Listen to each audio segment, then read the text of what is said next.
Welcome back. Still tuned in to News and Views with myself, Salala Makwidiri. We just hit top of the hour, 9 a.m. And in a bit, we'll be shedding light on a very important issue. We'll be speaking to two remarkable women who, in recent weeks, Dr. Shazra Ibrahim and Aishath Shadhiya, were arrested for leading protests against Israel's ongoing aggression towards Palestine. The protests held outside foreign embassies called for a boycott of Israeli products and an end to human rights violations. The women were arrested under the Freedom of Peaceful Assembly Act, and their release has sparked debate within the country. And today we are joined by Dr. Shazra and Aishath to discuss their motivations, their experiences with the justice system, and their commitment to the Palestinian cause. Assalamu alaikum, ladies. Thank you so much for joining us, and welcome to Salam Media. Assalamu alaikum warahmatullahi wabarakatuh. It is our pleasure to be here as a host. Yes. No, thank you so much. I think I'm going to start with you, Dr. Ibrahim. If you can just take me through the day that you guys were arrested, the protest, what you guys were calling for, and which embassy were you guys protesting at? We actually commenced before I talk about the day we were arrested, I want to talk about our work in general. We started our activism during last year, October, and since the aggression started in Gaza, we have started our activism. We went to Saudi embassy, we went to the UK embassy, and we went to the Germany embassy in the Maldives to voice out and to talk about the Palestine issue. And they are people who are complicit. These countries, their governments are complicit in the genocide of Palestinians. So we wanted to actually talk about this, and we want to advocate for the Palestinian cause. The day we were arrested, we actually went to a meeting in another building in Maldives, and we were there waiting in the lobby for all the attendees of the meeting. While we were there, a huge squad of Maldivian police service, probably around 20 to 30 police officers, they came, ambushed us, and took us in their vehicle and took us to the police station. The jail is there, so they took us there. And we were informed that there is a court order issued for our arrest. And we were asking questions, why were we arrested? Because we have never done anything outside our jurisdiction. As you may know, in our Maldivian law, we are permitted for freedom of expression. We are permitted to protest in front of embassies. And this is something all over the world people are doing right now. The Palestinian cause is hard on, and it's an uproar where the international community is speaking up against the atrocities committed by the Israelis for the past 76 years in Palestine. So we did the same as well. We are activists. We wanted to amplify the voices of Palestinians. And we were quite taken back and shocked to know that our own government, a country where we call ourselves 100% Muslim country, and a government which is 100% Muslim government, issued us warrants, to arrest us, while we have only exercised our own right to speak for our Palestinian brothers and sisters. So we were just ambushed and taken to the police.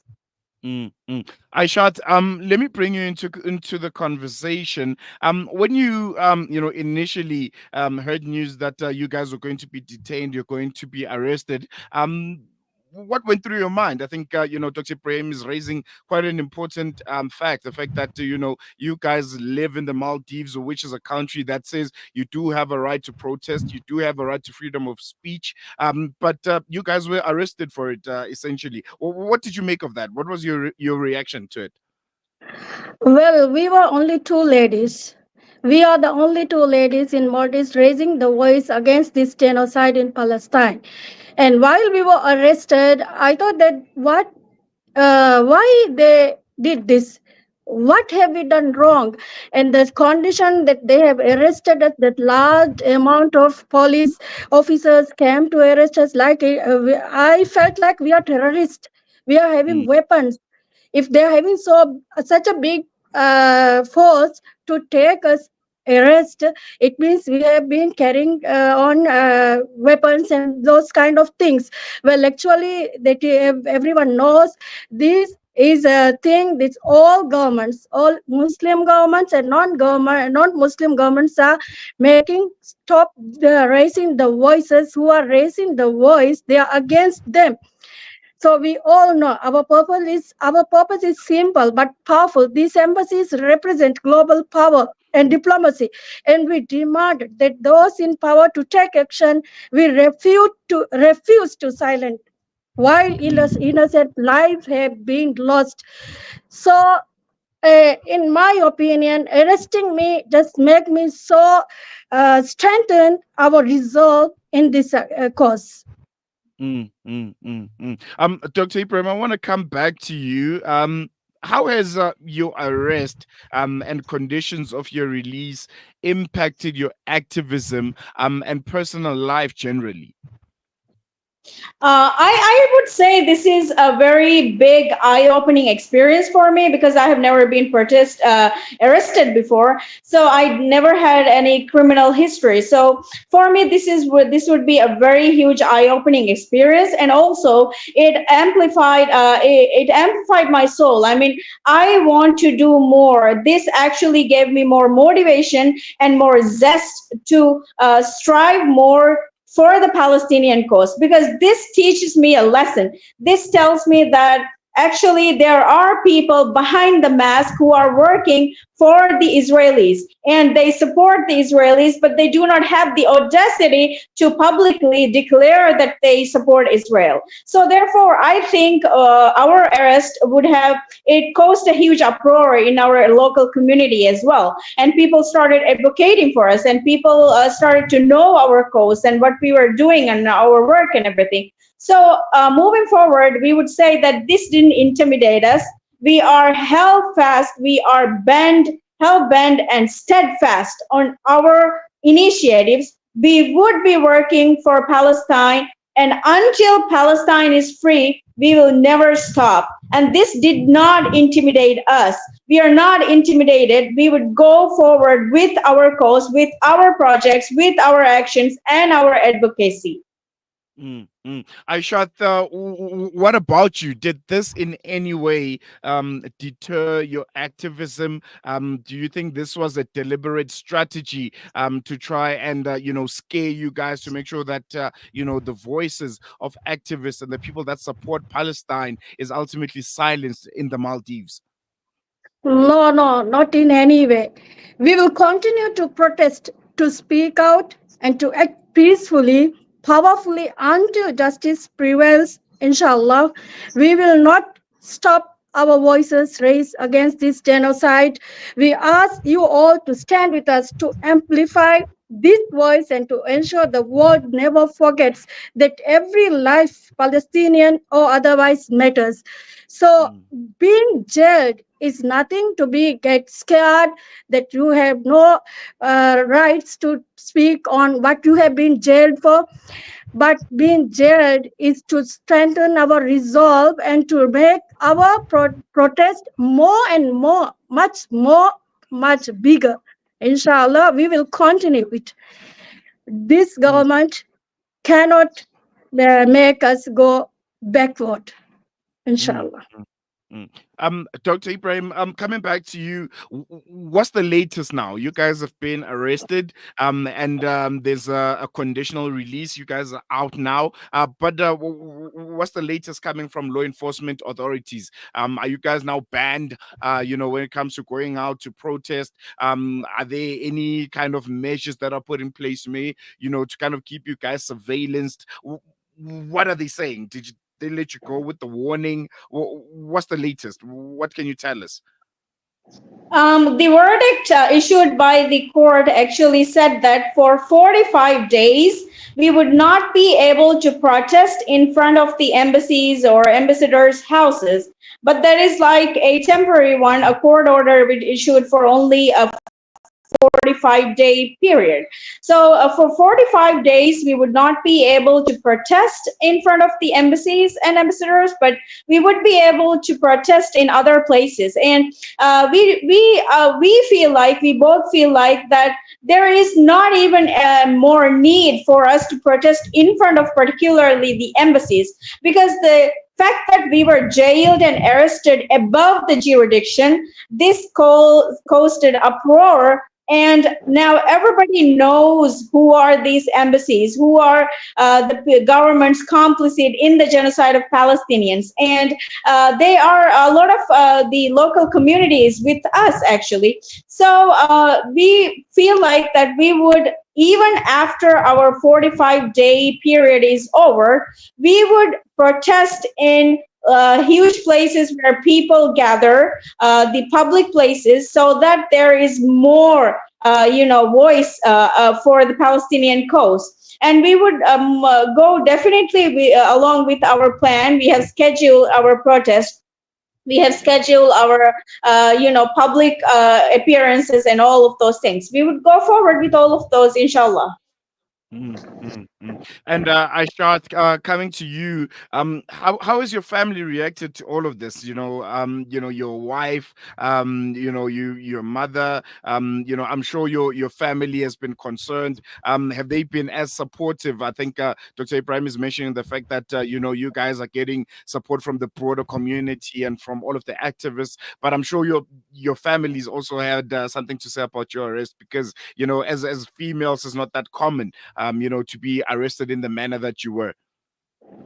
Yeah, well, Alhamdulillah, my family is very supportive, especially my husband and my kids. They all supported me. They have been bullied by many people. They have been bullied by scholars from here, but they never gave up. They were with me. They stood with me. So they are encouraging me to walk up on this protest again, inshallah. During these 45 days that we have been banned to protest in diplomatic areas, inshallah, in this Friday we both will protest in public place in Friday, inshallah. So with the support of our family and many friends of my side and my husband's side, they all have been giving me advices, give me good messages that I have to raise this voice. You have that courage. So being jailed, for me, I feel proud to be in jail, because being jailed is nothing comparing to the Palestinian people who are suffering from that genocide. They are suffering too much. Being jailed is nothing. So we both are very proud to be jailed in this cause. And this make the Islamic rulers in this world, their hypocrisy. They have revealed their hypocritic rules and their hypocritic actions to this world.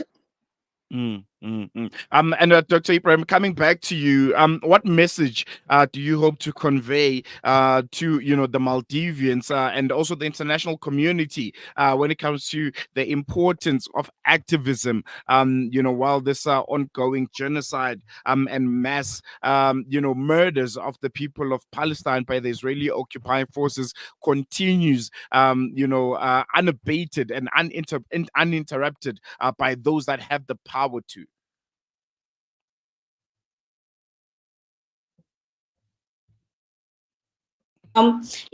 This cause is everybody's cause. When we voice for the oppressed people, be it from Palestine, be it from Sudan, be it from Congo, so anywhere in the world, when we are protesting for the oppressed people, we are standing for humanity. So my message to the international community is, do not hesitate. Be forward with your cause. You never know whom you are going to set free. I mean, be a person who can free at least one soul in your lifetime. Assalamu alaikum.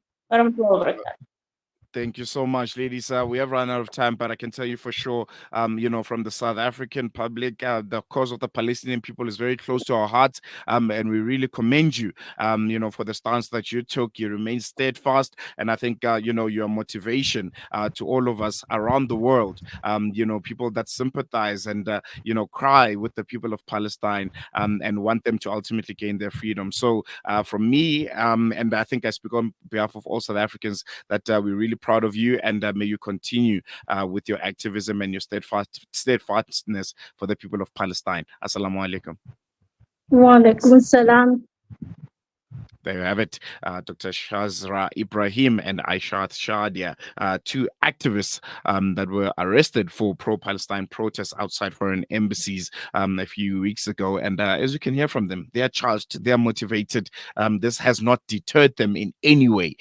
This has, actually more motivated them to make sure that they continue going out to the streets, and, show that whatever that's, the government is trying to do by silencing them, won't happen. They'll continue advocating for the rights of people of Palestine. And I think for me and for all other South Africans and the people world over, this is, motivation to show that there are still people out there who are as passionate and who are as steadfast when it comes to their activism and are willing to go to prison.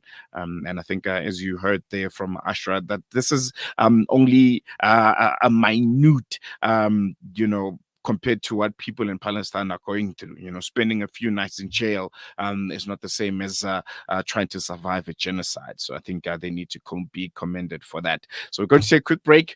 When we come back, we'll be speaking to activist group Water Can. They're sounding an alarm over government's $1 billion loan to tackle water crisis. And we'll be speaking to Dr. Farrell Adam, executive manager of Water Can, who will help us discuss the current state of South Africa's water management and whether this loan will make a difference in any way. More on that after this.